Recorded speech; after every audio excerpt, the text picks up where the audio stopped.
Digital detox support group എന്ന് പറയുന്നത് നമ്മളുടെ ഒരു 4 വീക്ക് പ്രോഗ്രാമാണ് ബേസിക്കലി. അതായത് 4 വീക്സിലായിട്ട് ഒരു സ്പെസിഫിക് സ്മോൾ ഗ്രൂപ്പിന് ഒരു 6 പേരൊക്കെയാണ് നമ്മൾ ഉദ്ദേശിക്കുന്നത്. ഒരു 6 പേരുടെ ഒരു ഗ്രൂപ്പിൽ ഈ 6 പേർക്കും കോമൺ പ്രോബ്ലംസ് ആണ്, സിമിലർ പ്രോബ്ലംസ് ആണെന്നുള്ളത് നമ്മൾ മേക്ക് ഷുവർ ചെയ്തിട്ടാണ് കേട്ടോ ഗ്രൂപ്പ് ആക്കി മാറ്റുന്നുണ്ടാവുക. അതിനു മുന്നേ ഈ ഗ്രൂപ്പ് മെമ്പേഴ്സ് ആവാൻ താല്പര്യം പ്രകടിപ്പിക്കുന്ന ആളുകളുടെ പേഴ്സണൽ കാര്യങ്ങളെല്ലാം നമ്മൾ മനസ്സിലാക്കിയതിന് ശേഷമേ അവരെ ഗ്രൂപ്പിലേക്ക് നമ്മൾ അസൈൻ ചെയ്യുള്ളൂ. അതുപോലെ തന്നെ അവരുടേതായിട്ടുള്ള സ്പെസിഫിക് കൺസേൺസ് എന്താണെന്ന് മനസ്സിലാക്കി ആ ഗ്രൂപ്പിന് സ്പെസിഫിക് ആയിട്ടുള്ള ടൂൾസ്, ടെക്നിക്സുകൾ, അതായത് ഒരു 1 വീക്കിൽ നമുക്ക് ഇൻട്രൊഡ്യൂസ് ചെയ്തിട്ടുള്ള കാര്യങ്ങൾ റിയൽ ലൈഫിൽ നമ്മൾ അപ്ലൈ ചെയ്തിട്ട് വരുമ്പോൾ എന്തൊക്കെ ബുദ്ധിമുട്ടുകൾ നമ്മൾ ഫേസ് ചെയ്തു എന്നുള്ളത് നമുക്ക് ഷെയർ ചെയ്യാനും അതിന് എഗെയിൻ ഓവർകം ചെയ്തൊരു സപ്പോർട്ടോടുകൂടി ഗൈഡൻസോടുകൂടി നെക്സ്റ്റ് ലെവലിലേക്ക് പോകാനും നിങ്ങളെ സപ്പോർട്ട് ചെയ്യുന്നൊരു സെഷൻസ് ആയിരിക്കും ഈ 4 വീക്സിൻ്റെ പ്രോഗ്രാമിൽ ഉണ്ടാവുക. അതിൽ തന്നെ എല്ലാ സെഷൻസും 1.5 hours ലെങ്ത് ഉള്ളതായിരിക്കും. അപ്പോൾ എവ്രി 1 വീക്കിൽ നിങ്ങൾക്ക് കണ്ടിന്യൂസ്ലി സെഷൻസ് അവൈലബിൾ ആയിരിക്കും. ഫസ്റ്റ് സെഷനിൽ നമ്മൾ പറയുന്നത് നിങ്ങൾ മനസ്സിലാക്കാൻ വേണ്ടിയിട്ടുള്ള നിങ്ങളുടെ സ്ക്രീൻ ഹാബിറ്റ്സിനെ മനസ്സിലാക്കാൻ വേണ്ടിയിട്ടും കൂടിയുള്ളൊരു സെഷനായിരിക്കും. എന്തൊക്കെയാണ് സ്ക്രീൻ അഡിക്ഷൻ്റെ ബിഹൈൻഡ് വരുന്ന സയൻസ് എന്താണ്, ഞാൻ മുന്നേയും പറഞ്ഞിട്ടുള്ള ICD ബേസ്ഡ് ആയിട്ടുള്ള അഡിക്ഷൻ അസസ്മെൻറ്റ് നമ്മൾ സെഷനിൽ ചെയ്തു നോക്കും. അതുപോലെ പേഴ്സണൽ സ്ട്രഗിൾസ് എന്താണ്, അല്ലെങ്കിൽ ഒരു പേഴ്സണൽ ഗോള് നമ്മൾ ഈ സ്ക്രീൻ ഹാബിറ്റ്സിൽ എങ്ങനെ മേക്ക് ചെയ്യാം. അപ്പോൾ നമ്മളൊരു ഗോളും ഹാബിറ്റ്സും ഒക്കെ നമുക്കൊരു പ്ലാൻ ആകുമ്പോഴല്ലേ നമ്മൾ അതിന് വേണ്ടിയിട്ട് വർക്ക് ചെയ്യുക. അതാണ് നമ്മൾ ഫസ്റ്റ് വീക്കിൽ അഡ്രസ്സ് ചെയ്യുന്ന ഏരിയ. ആൻഡ് സെക്കൻഡ് വീക്കിലേക്ക് വരുന്ന സമയത്ത് ഈ ഹാബിറ്റ് ലൂപ്പിനെ എങ്ങനെ നമ്മൾ ബ്രേക്ക് ചെയ്യാം എന്നുള്ളതാണ് നമ്മൾ ഇൻട്രൊഡ്യൂസ് ചെയ്യുന്നുണ്ടാവുക.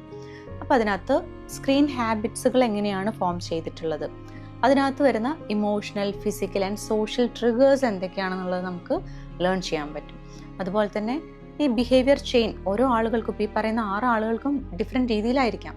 പക്ഷേ ആ ബിഹേവിയറൽ ചെയിൻ എങ്ങനെയാണെന്നുള്ളത് നമുക്ക് അനലൈസ് ചെയ്യാൻ പറ്റും. ഈ ചെയിൻ മനസ്സിലാക്കിയാലേ നമുക്കത് ബ്രേക്ക് ചെയ്യാൻ പറ്റുള്ളൂ കേട്ടോ. അതുകൊണ്ടാണ് ഈ ചെയിൻ എന്തുകൊണ്ട്, ബിഹേവിയറൽ ചെയിൻ എന്തുകൊണ്ട് അനലൈസ് ചെയ്യണം എന്നുള്ളതിൻ്റെ ഇമ്പോർട്ടൻസ്. ഇനി നിങ്ങൾക്ക് അറിയാവുന്നത് പോലെ ഡോപ്പമിൻ, അതായത് ബയോളജിക്കൽ നമ്മളുടെ റിവാർഡ് സിസ്റ്റം, അതെങ്ങനെയാണ് നമ്മളിൽ ഫങ്ഷൻ ചെയ്യണമെന്നുള്ളത് ഇൻ ഡീറ്റെയിൽഡ് ആയിട്ട് നിങ്ങൾക്ക് ലേൺ ചെയ്യാൻ പറ്റും. അതുപോലെ പേഴ്സണലൈസ്ഡ് ആയിട്ടുള്ള ബിഹേവിയറൽ മോഡിഫിക്കേഷൻ ടെക്നിക്സ് നമ്മൾ സെക്കൻഡ് സെഷൻ ഓൺവേർഡ്സ് ഇൻട്രൊഡ്യൂസ് ചെയ്യുന്നുണ്ടാവും. ഈ ബിഹേവിയറൽ മോഡിഫിക്കേഷൻ ടെക്നിക്കുകൾ ഓരോ ആളുകൾക്കനുസരിച്ച് സ്പെസിഫിക് ആയിട്ട് കിട്ടും എന്നുള്ളതാണ് ഈ 4 വീക്സ് പ്രോഗ്രാമിൻ്റെ പ്രത്യേകത. ഈ 6 ആളുകൾക്കും സ്പെസിഫിക് ആയിട്ട് എങ്ങനെയൊക്കെയാണ് അവരുടെ കാര്യത്തിൽ നമ്മൾ ആ ബിഹേവിയറൽ മോഡിഫിക്കേഷൻ വേണ്ടത് എന്നുള്ളത് മനസ്സിലാക്കാൻ പറ്റും. 3rd വീക്കിലേക്ക് നമ്മൾ വരുമ്പം നമ്മളൊരു ഹെൽത്തിയായിട്ടുള്ള ഓൾട്ടർനേറ്റീവ് ആയിട്ടുള്ള പാറ്റേൺസ് കുറച്ചുകൂടെ ഇൻറ്റൻസ് ആയിട്ട് ലേൺ ചെയ്യുന്ന ഫേസാണ്. അവിടെ മോർ ബിഹേവിയറൽ മോഡിഫിക്കേഷൻ ടെക്നിക്കുകൾ നമ്മൾ ഇൻട്രൊഡ്യൂസ് ചെയ്യും. അതുപോലെ നമ്മുടെ അൺഹെൽത്തി ആയിട്ടുള്ള സ്ക്രീൻ ഹാബിറ്റ്സുകളെ എങ്ങനെയൊക്കെ നമുക്ക് റീപ്ലേസ് ചെയ്യാം അത് നമ്മൾ പഠിക്കും. അതുപോലെ തന്നെ മൈൻഡ്ഫുൾനെസ് ആൻഡ് റിലാക്സേഷൻ ടെക്നിക്സ്, അത് വളരെ ഇമ്പോർട്ടൻ്റ് ആയിട്ടുള്ളൊരു പാർട്ടാണ്. മൈൻഡ്ഫുൾനെസ് ആൻഡ് റിലാക്സേഷൻ ടെക്നിക്സ് പലപ്പോഴും നമ്മൾ ഈ സ്ക്രീൻ അഡിക്ഷനും പല കാര്യങ്ങളിലും നമ്മൾ അത്രയും ഇൻവോൾവ് ആയിട്ടുണ്ടെങ്കിൽ നമ്മുടെ ബോഡിയിൽ ഒരു ആങ്ഷ്യസ് റേറ്റ്സ് ഉണ്ടാവാറുണ്ട്. അപ്പോൾ അതിനും കൂടി ടാക്കിൾ ചെയ്യാൻ നമ്മൾ പഠിച്ചിട്ടില്ലെങ്കിൽ നമ്മൾ ഈ പഠിക്കാൻ ട്രൈ ചെയ്യുന്ന സാധനങ്ങൾ പോയിട്ട് അപ്ലൈ ചെയ്യുമ്പോൾ ഈ ആങ്ഷ്യസ് റേറ്റ്സ് നമ്മളെ അതിൽ നിന്ന് പിറകോട്ട് വലിക്കും. സോ നമ്മൾ relaxation and mindfulness practices learn ചെയ്യും. അതുപോലെ മൂവ്മെൻറ്റ് ബേസ്ഡ് ആയിട്ടുള്ള ബ്രീത്തിങ് എക്സസൈസസ് നമ്മൾ ഇൻട്രൊഡ്യൂസ് ചെയ്യുന്നുണ്ടാവും. ഇൻക്ലൂഡിങ് മണ്ഡല ആർട്സ് നമ്മൾ ഇൻട്രൊഡ്യൂസ് ചെയ്യുന്നുണ്ടാവും. അതുപോലെ ഡിജിറ്റൽ ഡീടോക്സിന് വേണ്ടിയിട്ടുള്ള ടൂൾസ്, പ്രൊഡക്ടിവിറ്റി ആപ്സ്. ഈ സ്ക്രീൻ യൂസ് കാരണം നമ്മുടെ എല്ലാവരുടെയും ബുദ്ധിമുട്ടായിട്ടുള്ളൊരു കാര്യം എന്ന് പറയുന്നത് പ്രൊഡക്ടിവിറ്റി ആണല്ലോ. അപ്പോൾ അതിനെ ഹാൻഡിൽ ചെയ്യാൻ വേണ്ടിയിട്ടുള്ള ആപ്സ് നമ്മൾ ഇൻട്രൊഡ്യൂസ് ചെയ്യും. അതുപോലെ സസ്റ്റൈനബിളായിട്ട് നമുക്കൊരു റുട്ടീൻ ബിൽഡ് ചെയ്യുന്നതിൽ ആ വീക്കിൽ നമ്മൾ ഹെൽപ്പ് ചെയ്യും. ഇനി നമ്മൾ 4th വീക്കിലേക്ക് വരികയാണെന്നുണ്ടെങ്കിൽ നമ്മൾ ആ ഒരു ഇപ്പം നമ്മൾ പഠിച്ച മനസ്സിലാക്കിയ കാര്യങ്ങൾ ഒരു ലോങ് ടേമിൽ നമ്മുടെ ലൈഫിൽ എങ്ങനെ സസ്റ്റെയിൻ ചെയ്ത് കൊണ്ടുപോകുക എന്നുള്ളതാണ് നമ്മൾ 4th വീക്കിൽ ട്രൈ ചെയ്യുന്നുണ്ടാവുക. അപ്പോൾ അവിടെ നമുക്ക് റിലാപ്സ് വരുന്നുണ്ട് അല്ലെങ്കിൽ വീണ്ടും പഴയ പാറ്റേണിലേക്ക് പോകുന്നുണ്ട് എന്നുള്ളതിൻ്റെ വാർണിംഗ് സൈൻസ് എന്തൊക്കെയാണെന്നുള്ളത് നമ്മൾ മനസ്സിലാക്കാൻ നോക്കും.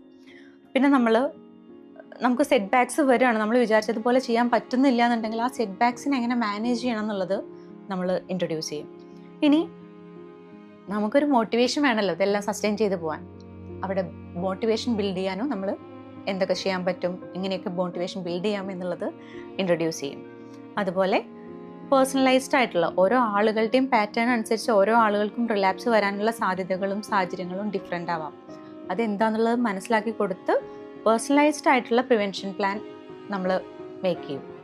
ഇനി accountability strategies, long term digital wellness ഹാബിറ്റ്സുകൾ, അതുപോലെ റിഫ്ലക്ഷനും ഗ്രൂപ്പിൻ്റെ ഒരു ക്ലോഷർ. അതായത് ഇത്രയും നമ്മൾ ആദ്യമായിട്ടായിരിക്കും പല ആളുകളും ചിലപ്പോൾ ഒരു 6 പേര് ഇരുന്നതുപോലെ അവനവൻ്റെ കൺസേൺസും കാര്യങ്ങളും ഒക്കെ സിമിലർ ബുദ്ധിമുട്ടുകളാണെങ്കിലും ഷെയർ ചെയ്യുന്നതൊക്കെ. അപ്പോൾ നമുക്ക് വളരെ സപ്പോർട്ടഡ് ആയിട്ടാണ് ഫീൽ ചെയ്യുക. നമ്മൾ മാത്രമല്ല ഇങ്ങനെ എന്നുള്ളത് ഫീൽ ചെയ്യുന്നത് തന്നെ നമുക്ക് വളരെ റിലീവിങ് ആയിട്ടുള്ള കാര്യമാണ്. അത് മറ്റുള്ളവരും നമ്മളെപ്പോലെ സ്ട്രഗിൾ ചെയ്യുന്ന സമയത്ത് റിലാപ്സ് വരുന്നതാണെങ്കിലും സെറ്റ് ബാക്സ് വരുന്നതാണെങ്കിലും സ്റ്റിൽ നമ്മൾ ഗൈഡൻസ് എടുത്ത് മുന്നോട്ട് പോകാൻ എല്ലാവരും ട്രൈ ചെയ്യുന്നു എന്ന് പറയുന്നതും എല്ലാം നമ്മളെ ഫർദർ മുന്നോട്ട് കൊണ്ടുപോകാൻ മോട്ടിവേറ്റ് ചെയ്യുന്ന കാര്യങ്ങളാണ്. അപ്പം ഗ്രൂപ്പ് സെഷൻസ് നമുക്കൊരു കമ്മ്യൂണിറ്റി പോലെ കൂടെ ഫീൽ ചെയ്യുന്നൊരു കാര്യമാണ്. അപ്പോൾ അതുകൊണ്ടാണ് ഈ 4 വീക്സിൻ്റെ പ്രോഗ്രാം അത്രയും സ്പെഷ്യൽ ആവുന്നത്. ഈ പ്രോഗ്രാംസ് ആർക്കൊക്കെ ബെനിഫിറ്റ് ചെയ്യും എന്നുള്ളതാണ് നെക്സ്റ്റ് ഞാൻ പറയുന്നത്. അതായത് ഫോൺ ഓവർ യൂസ് വരുന്ന ആളുകൾക്ക്, സോഷ്യൽ മീഡിയ അഡിക്ഷൻ ഉള്ള ആളുകൾക്ക്, ഗെയിമിംഗ് അഡിക്ഷൻ ഉണ്ട് എന്നുണ്ടെങ്കിൽ, അതുപോലെ അറ്റൻഷൻ, കോൺസെൻട്രേഷൻ ഇങ്ങനെയുള്ള കാര്യങ്ങളിൽ ബുദ്ധിമുട്ടുണ്ടെന്നുണ്ടെങ്കിൽ, ഇനി പ്രോക്രാസ്റ്റിനേഷൻ എന്ന് പറയുന്ന ബുദ്ധിമുട്ട്, അതായത് എല്ലാ കാര്യങ്ങളും മാറ്റി വെക്കുകയാണ്, ഒന്നിലും നമുക്ക് ഫോക്കസ് ചെയ്ത് കണ്ടിന്യൂ ചെയ്ത ഒരു ടാസ്ക് കംപ്ലീറ്റ് ചെയ്യാൻ പറ്റുന്നില്ല എന്നുള്ളൊരു കണ്ടീഷനിൽ നിൽക്കുന്ന ആളാണെങ്കിൽ, അതുപോലെ സ്ക്രീൻ നമ്മളുടെ ഒരു ഇമോഷണൽ റിലീവിങ് ടൂളായിട്ട് യൂസ് ചെയ്യുന്ന പോലെ, നമ്മൾ ഡിഫിക്കൽട്ട് ഇമോഷൻസിൽ നിൽക്കുമ്പോൾ വേഗം ഫോൺ നോക്കി ഓക്കെ ആവാൻ വേണ്ടിയിട്ട് ട്രൈ ചെയ്യുന്ന ടൈപ്പ് ഓഫ് ആളുകളാണെങ്കിൽ അങ്ങനെയുള്ളവർക്ക് വേണ്ടിയിട്ട്, അതുപോലെ തന്നെ പ്രൊഡക്ടിവിറ്റി റെഡ്യൂസ് ചെയ്തിട്ടുള്ള കുറഞ്ഞു പോയിട്ടുള്ള ആളുകൾ, അതുപോലെ ഹെൽത്തിയർ ആയിട്ടുള്ള ഒരു ഡിജിറ്റൽ ബൗണ്ടറി കീപ്പ് ചെയ്യാൻ പറ്റാത്ത ആളുകൾക്കും കൂടി വേണ്ടിയിട്ടാണ് നമ്മൾ ഈ പ്രോഗ്രാംസ് ഇൻട്രൊഡ്യൂസ് ചെയ്യുന്നത്.